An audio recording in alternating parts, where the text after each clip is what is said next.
Appropriations Subcommittee. Thank you, Mr. Chairman.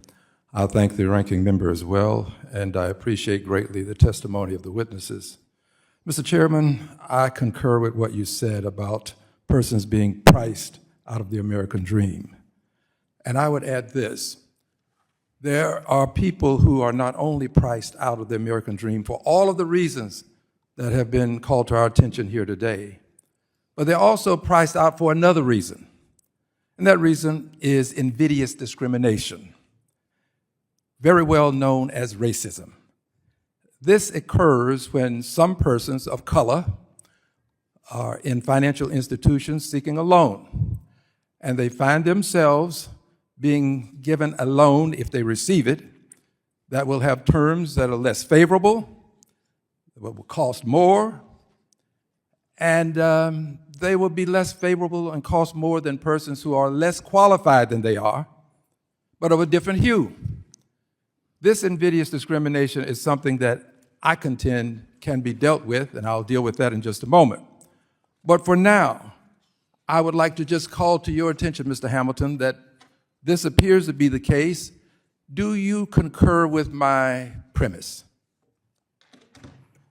We need an honest reckoning with our history and recognize what you said as true and validated with lots of evidence. Thank you. And one of the ways that we can acquire the intelligence necessary to prove the allegations that I've made, the empirical evidence is needed. And to acquire this empirical evidence, there's a process called matched paired testing. This is where you take persons who have similar qualifications and you send them out into a lending institution. Similar qualifications, but of different hues. And you then can acquire results that will give you the empirical evidence to substantiate what I've said. In fact, we have had this done, and we've acquired some of this empirical evidence, but it was a while ago. We need to do more of it. This is a problem that has a solution, if we would but only embrace it. The way is here for us. The question is, do we have the will? And quite candidly, I live today to live to see the day that we'll have a hearing comparable to this to talk about invidious discrimination in lending, and also the invidious discrimination associated with purchasing a home if you're a person of color. These things can be dealt with if we choose to, but we have to have the will to do it. Now, to be more specific in terms of a possible solution to this problem that has been plaguing us since the arrival of persons of color here on August 20th of 1619, here's a possible solution that actually passed the House of Representatives. It's called the Fair Lending for All Act. Under the leadership of the Honorable Maxine Waters, we were able to pass this legislation, Fair Lending for All. This bill would create the Office of Fair Lending Testing in the Consumer Financial Protection Bureau that is under assault currently. It would be charged with testing creditors' compliance with ECOA.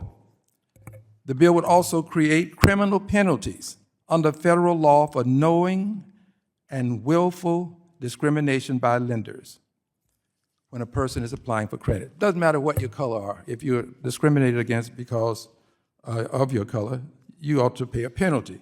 Currently, persons who defraud the bank will suffer a penalty if found guilty. That penalty can be $1 million in fines, and you can be imprisoned for up to 30 years. Well, no such thing exists if the bank somehow defrauds you with invidious discrimination.